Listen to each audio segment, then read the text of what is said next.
Hello everyone, good morning. आप सभी लोगों का बहुत बहुत स्वागत है आज के इस हमारे सेशन में, जिसमें कि टॉप 15 क्वेश्चंस को डिस्कस करेंगे।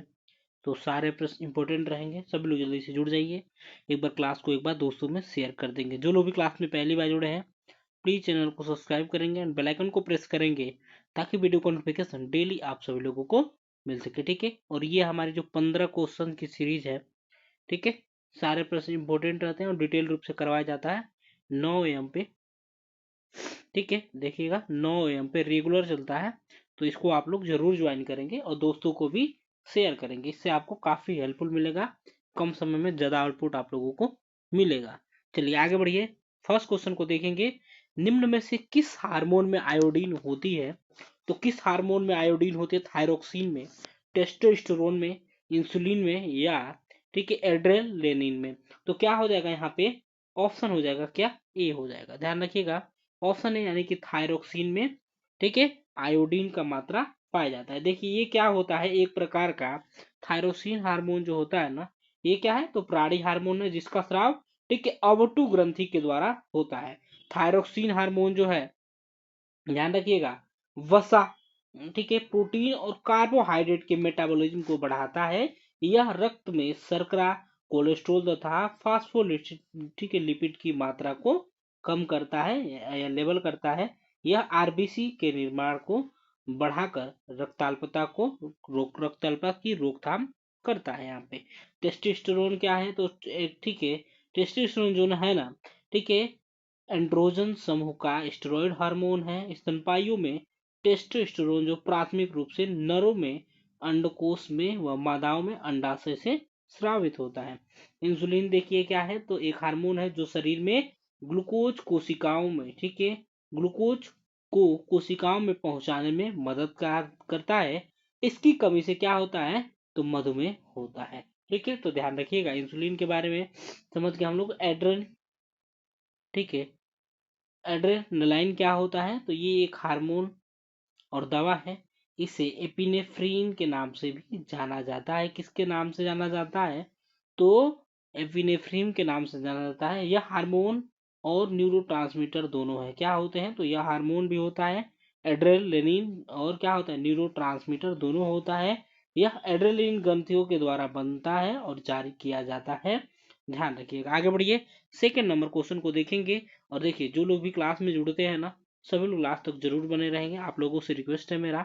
ठीक है, और सेकंड का आंसर करिए। और जो लोग भी बाद में क्लास को देखते हैं, तो वीडियो को पॉज करके कमेंट बॉक्स में अपना आंसर करेंगे पहले आप लोग, फिर आगे बढ़ेंगे। कमेंट बॉक्स में आंसर आप लोग जरूर करेंगे अपना, ठीक है। और दोस्तों में ज्यादा से ज्यादा क्लास को शेयर करिए दोस्तों, आप लोगों के लिए काफी हेल्पफुल रहने वाला है ये क्लास, ठीक है। और किसी भी एग्जाम के लिए, एनएम की एग्जाम की तैयारी करते हैं, तो आपके लिए फायदेमंद रहेगा। ठीक है, मानव शरीर में कौन सी संरचना से अपेंडिक्स संलग्न है? तो कौन सी संरचना से अपेंडिक्स संलग्न होती है? तो देखिए अपेंडिक्स जो है ना, पेट के निचले दाहिने हिस्से में स्थित छोटा अंग होता है, जो बड़ी आंत से जुड़ा होता है। क्या होता है? बड़ी आंत से जुड़ा होता है। तो संलग्न यानी कि जुड़ा हुआ हो गया, तो क्या हो जाएगा यहाँ पे? बड़ी आंत से जुड़ा होता है। अपेंडिक्स में सूजन आने से आने को क्या कहेंगे? ठीक है, अपेंडिसाइटिस कहा जाता है। यदि अपेंडिक्स में सूजन आ जाता है, तो उसे अपेंडिसाइटिस कहा जाता है। यह एक प्रकार का ठीक है क्या होता है? तो आपातकालीन सर्जरी होता है। ठीक है, इसमें क्या होता है? अपेंडिक्स के सूजन आने पर क्या होगा? तो दर्द होगा, ठीक है, सूजन और संभावित संक्रमण होता है। अपेंडिक्स अवरुद्ध हो जाने पर बैक्टीरिया का अतिवृद्धि और सूजन हो जाता है, ध्यान रखिएगा। एंड यहाँ पे देखेंगे बड़ी आंत के बारे में, ये पाचन तंत्र का अंग है। इसे कोलन या दीर्घ पेट भी कहा जाता है। क्या कहा जाता है? इसे कोलन कहा जाता है, ठीक है, कोलन या दीर्घ पेट भी कहा जाता है। यह छोटी आंत से शुरू होकर मलाशय और गुदा तक जाती है। बड़ी आंत का मुख्य कार्य क्या होगा? तो अपचनीय खाद्य पदार्थों से पानी सोखना और शरीर से बेकार अवशिष्ट पदार्थों को बाहर निकालना इसका कार्य होता है। छोटी आंत जो है ना, क्या है छोटी आंत? तो पाचन प्रक्रिया का एक अंग है। यह पेट और बड़ी आंत के बीच स्थित होता है। कहाँ पे होगा? पेट और बड़ी आंत के बीच स्थित होता है। इसमें भोजन से ज्यादातर पोषक तत्व अवशोषित होते हैं। इसे लघु पेट भी कहा जाता है। छोटी आंत को लघु पेट कहा जाता है। गैल ब्लेडर क्या होता है? तो इसे पित्ताशय की थैली भी कहा जाता है। क्या कहेंगे इसे? पित्ताशय, गैलब्लेडर पित्ताशय की थैली कहा जाएगा। यह लीवर के नीचे स्थित एक छोटा सा अंग है। यह पित्त को जमा करता है और पाचन में मदद करता है। ठीक है, ध्यान रखिएगा। और यदि इसमें गैलब्लेडर में क्या होगा, तो पथरी बन जाएगा, तो गैलब्लेडर स्टोन उसे कहा जाता है। यह एक सामान्य चिकित्सा समस्या होता है। ठीक है, तो देखिए इसमें क्या होता है, यदि गैलब्लेडर में स्टोन की वजह से क्या होता है, तो पेट में अचानक से बहुत तेज दर्द हो सकता है। गल ब्लेडर स्टोन की समस्या महिलाओं में ज्यादा होती है, यहाँ पे ध्यान रखिएगा। चलिए, जठर क्या होता है, तो जठर का मतलब क्या, आमाशय है। यह मानव शरीर का एक अंग है। ठीक है, यह पाचन तंत्र का हिस्सा होता है। जठर में बनने वाले रस को जठरा लंब, ठीक है, जठरा अम्ल कहा कहते हैं। यह अम्लीय होता है। इसमें हाइड्रोक्लोरिक एसिड यानी कि HCl होता है। क्या होता है? HCl होता है।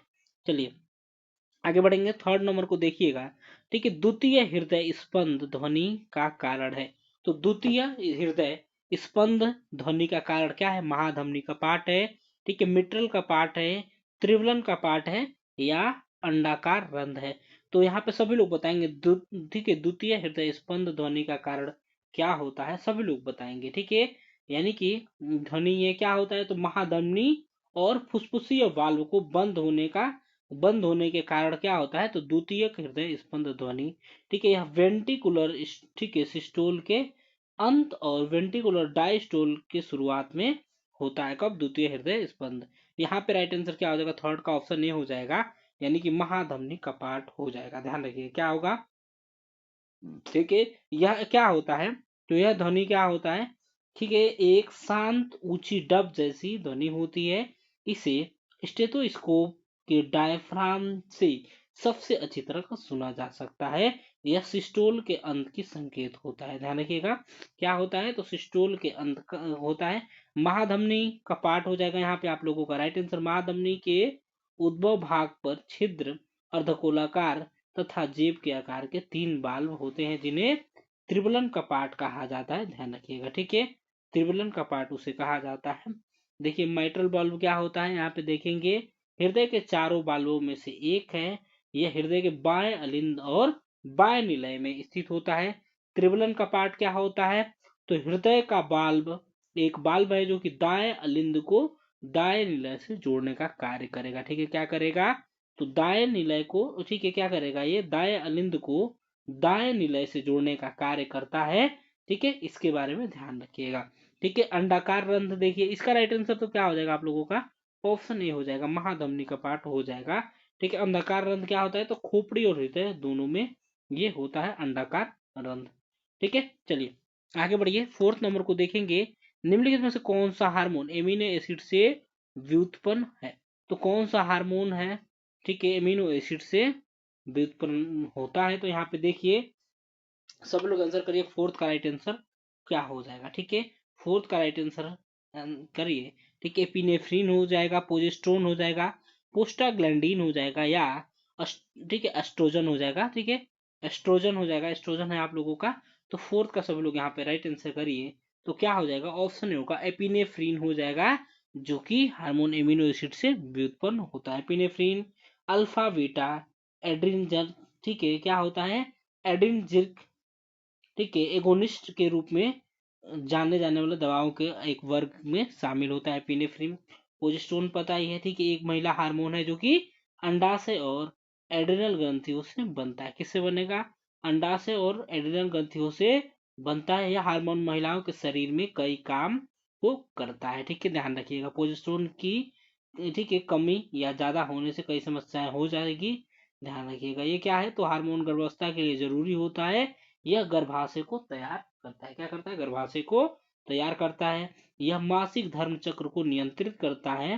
प्रोजेस्टेरोन एंड क्या करेगा, यह शरीर में एस्ट्रोजन की मात्रा को नियंत्रित करने का कार्य करता है। प्रोस्टाग्लैंडिन क्या है, ठीक है, प्रोस्टाग्लैंडिन देखिए हार्मोन जैसे पदार्थ होते हैं जो शरीर के कई कार्यों को प्रभावित करने का कार्य करते हैं। क्या करते हैं, तो कई कार्यों को प्रभावित करेंगे। एस्ट्रोजन, ठीक है, एस्ट्रोजन एक महिला हार्मोन होता है। यह महिलाओं के प्रजनन और यौन स्वास्थ्य के लिए जरूरी होता है। यह हड्डियों की मजबूती, हृदय स्वास्थ्य और समग्र कल्याण में भी योगदान देता है, ध्यान रखिएगा। आगे बढ़िए, 5th नंबर बताएंगे कपाल यानी कि खोपड़ी। ठीक है, खोपड़ी में चल हड्डी। ठीक है, चल हड्डी कौन है इसमें से बताना है आप लोगों को, सभी लोग आंसर करिए।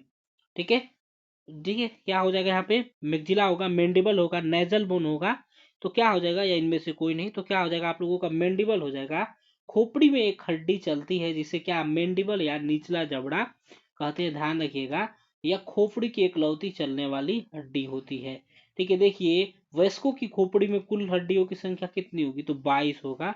ठीक है, वयस्कों की खोपड़ी में कुल 22 हड्डियां होती हैं, इनमें से 21 हड्डियां जो स्थिर होती हैं और एक की इकाई जुड़ी होती है। ठीक है, ये जो होता है आप लोगों का एक जो है मैंडिबल, जिसे चल हड्डी के नाम से जाना जाता है। मैंडिबल जबड़ा, ठीक है, जबड़ा जिसे कहा जाता है, यह चेहरे की सबसे बड़ी और सबसे मजबूत हड्डी होती है, निचले जबड़े का निर्माण करती है और निचले दांतों के लिए जगह बनाने का कार्य करेगी। मैक्सिला के बारे में समझेंगे। स्तनधारियों की खोपड़ी में मौजूद एक हड्डी है जो कि ऊपरी जबड़े का निर्माण करेगी, मैक्सिला। ठीक है, ध्यान रखिएगा, मैक्सिला है आपका। ठीक है, क्या करेगी, ऊपरी जबड़े का निर्माण करती है, ये ध्यान रखिएगा। यह चेहरे की हड्डी और यह ललाट, ठीक है, जाइगोमेटिक और पैलेटिन हड्डियों से जुड़ी होती है, यहाँ पे ध्यान रखना है। नेजल बोन, नेजल बोन जिसे क्या कहेंगे, तो नाक की हड्डी कहा जाता है दोस्तों, ध्यान रखिएगा, नेजल बोन। ठीक है, जिसे नाक की हड्डी कहा जाता है, खोपड़ी की एक छोटी सी चपटी हड्डी होती है, यह चेहरे के कंकाल बनाने का, ठीक है, चेहरे के कंकाल को बनाने का मदद करता है, ये ध्यान रखिएगा, नेजल बोन।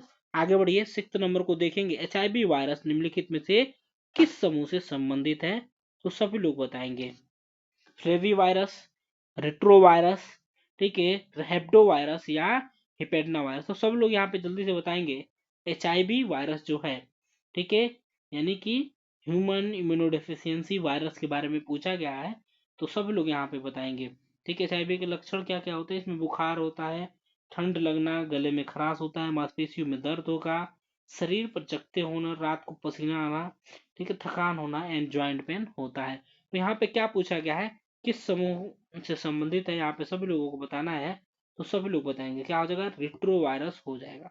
ठीक है, ऑप्शन बी हो जाएगा, रेट्रो वायरस हो जाएगा, जो कि HIV वायरस किस समूह से संबंधित है, रेट्रो वायरस से संबंधित है। रेट्रो वायरस क्या है, तो RNA वायरस का, ठीक है, एक कुल है जिसकी सदस्य जातियां अन्य जीवों की कोशिकाओं में घुसकर उन्हें DNA में, ठीक है, अपने अनुवांशिक जीनों का RNA के प्रति डालने का कार्य करते हैं, रेट्रोवायरस। ठीक है, ये क्या है आप लोगों का, फ्लेवी वायरस क्या होता है, तो एक रोगजनक वायरस है जो मनुष्य और जानवरों को गंभीर बीमारियां फैलाता है, ध्यान रखिएगा। चलिए, ठीक है, आगे बढ़ेंगे, नेक्स्ट क्वेश्चन को देखेंगे हम लोग। 7 नंबर बताएंगे, निम्नलिखित में से कौन सा एक वेक्टर बोर्न डिजीज है।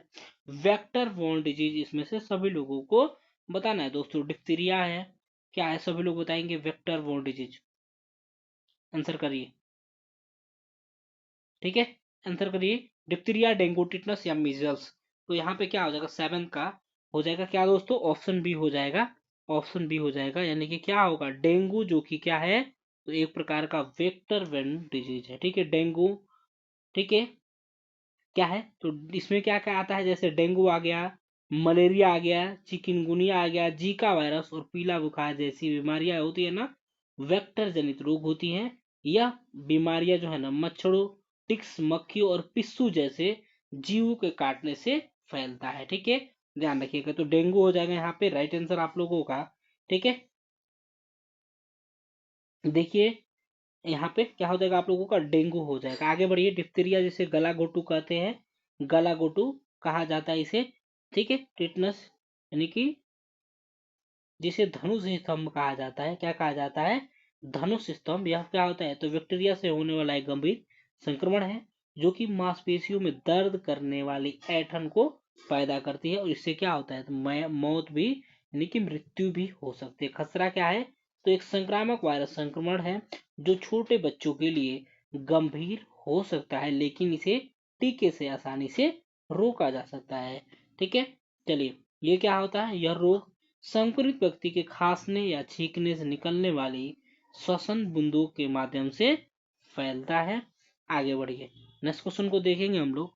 बताइए 8 नंबर बताएंगे, बिम्बाणु यानी कि प्लेटलेट्स काउंट की कमी किस रोग में होती है। तो सभी लोग यहाँ पे जल्दी से बताएंगे किस रोग में होती है प्लेटलेट काउंट की कमी। ठीक है, आमतौर से प्लेटलेट की संख्या कितनी होनी चाहिए, तो 1.5 लाख से 4.5 लाख प्रति माइक्रोलीटर होनी चाहिए।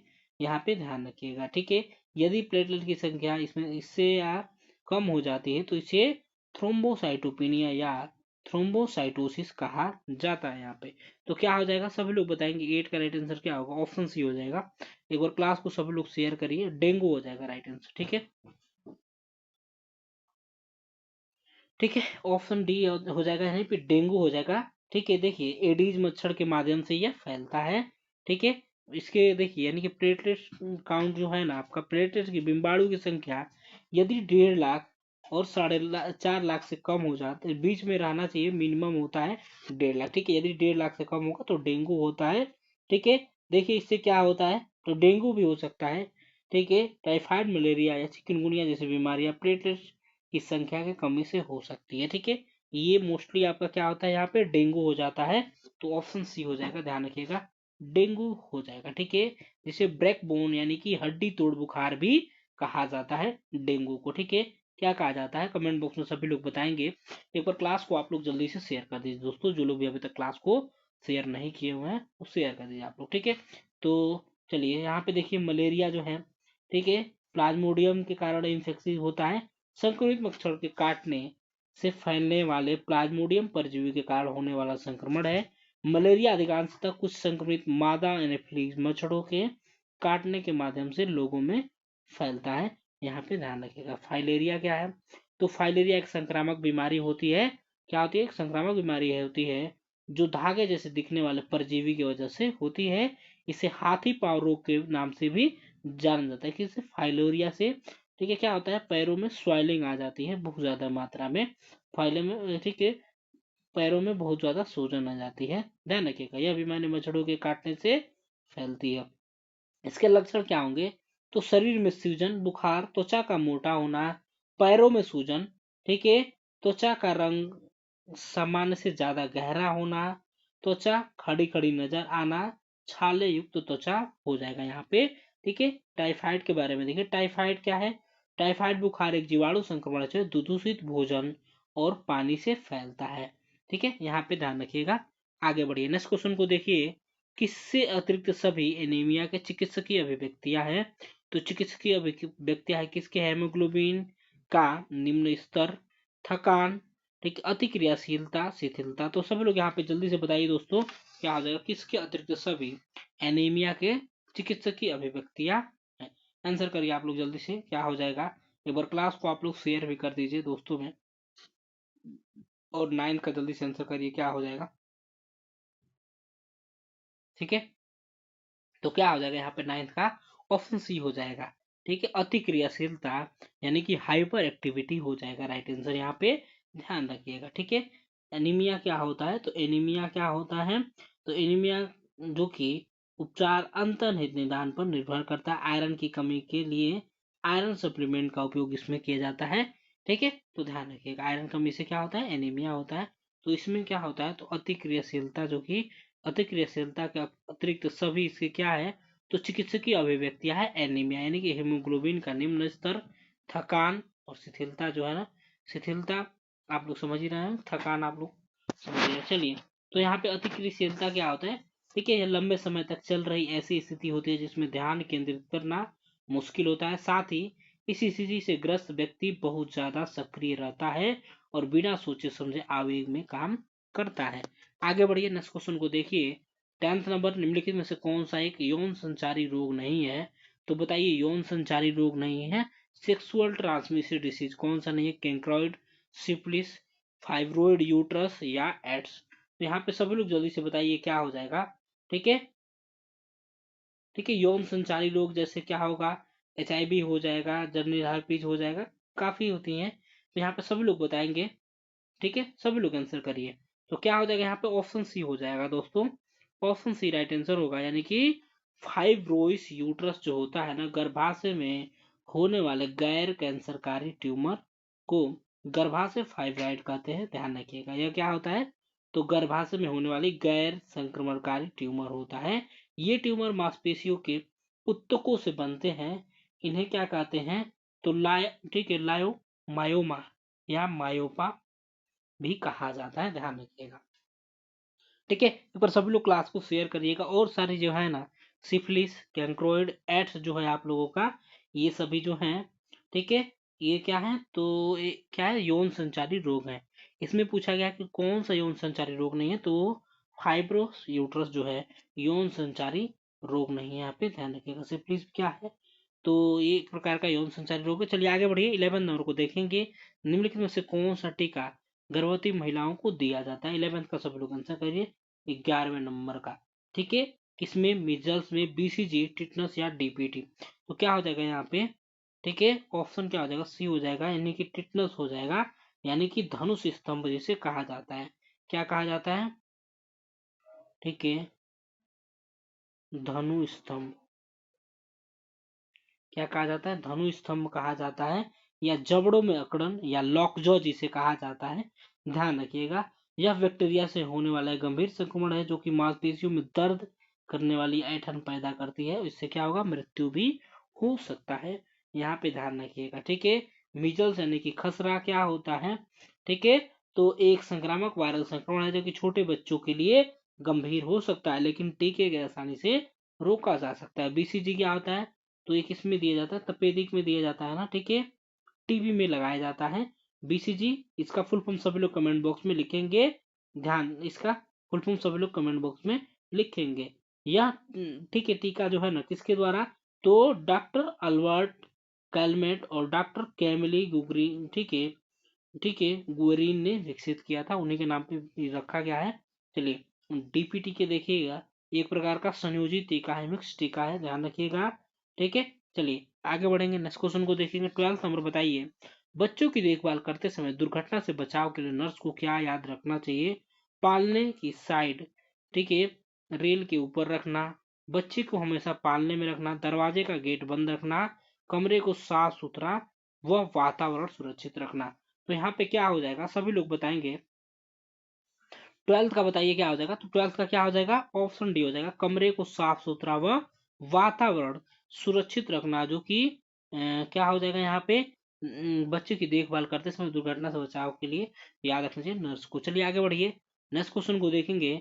बच्चों के साथ खेलते समय एक टोडलर के खेल को किस रूप में वर्णित किया जा सकता है? एक टोडलर के खेल को किस रूप में, समानांतर, प्रतिस्पर्धात्मक, सहकारी या हिस्सेदारी? सॉरी, सभी लोग बताइए। क्लास को आप लोग शेयर करेंगे दोस्तों, ठीक है, संख्या आपकी कम है तो जल्दी से एक बार क्लास को शेयर करिए। जो लोग वीडियो को लाइक नहीं किए तो आप लोग वीडियो को लाइक करेंगे, ठीक है।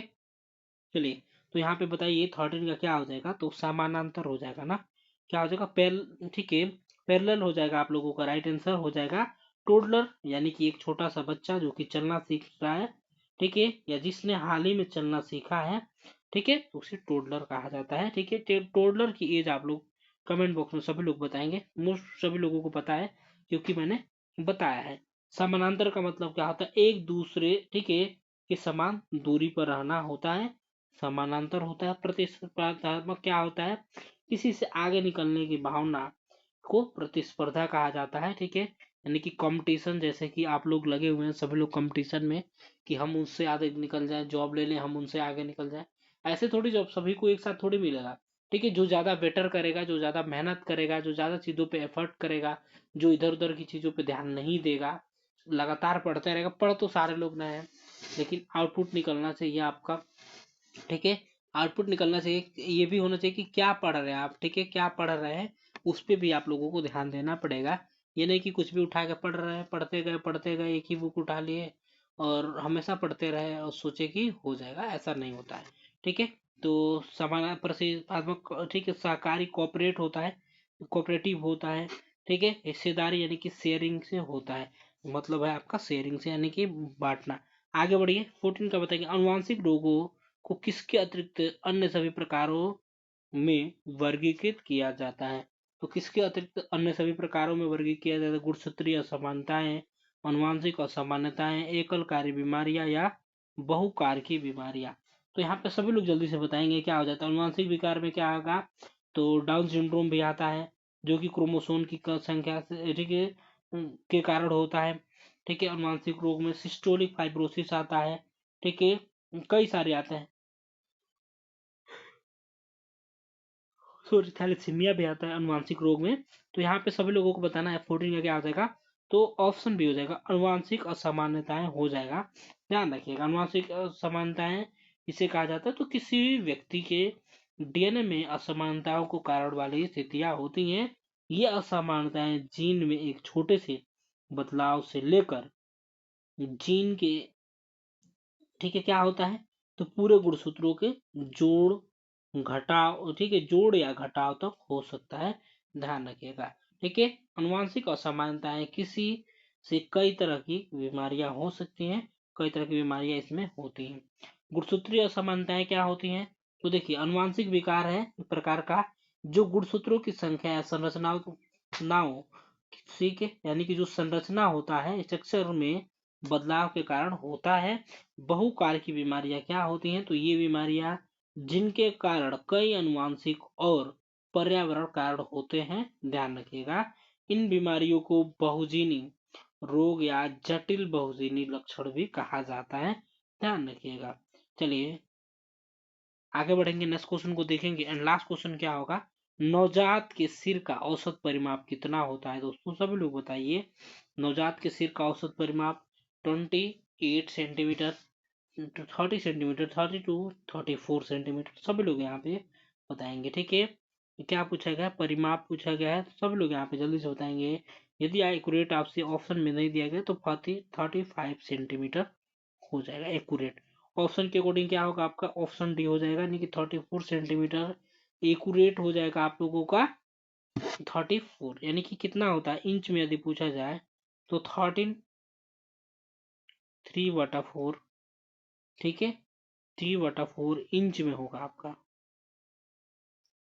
ठीक है, ये इतना इंच में हो जाएगा, यहाँ पे ध्यान रखना है। ठीक है, यानी कि देखिए 1 महीने में नवजात शिशु के सिर की परिवृद्धि कितने हो गए, 38 सेंटीमीटर, यानी कि 15 इंच तक बढ़ सकता है। बढ़ने की बात हो रही है यहाँ पे, ध्यान रखिएगा। ऑप्शन डी हो जाएगा इसका राइट आंसर।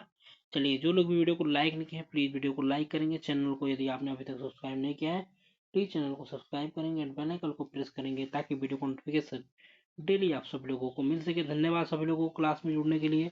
मिलेंगे आप सभी लोगों से अगली क्लास में, तब तक के लिए bye bye, take care, thank you so much for watching, have a great day.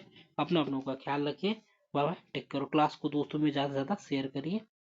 मिलते हैं नेक्स्ट क्लास में, तब तक के लिए अपना अपनों का ख्याल रखिए।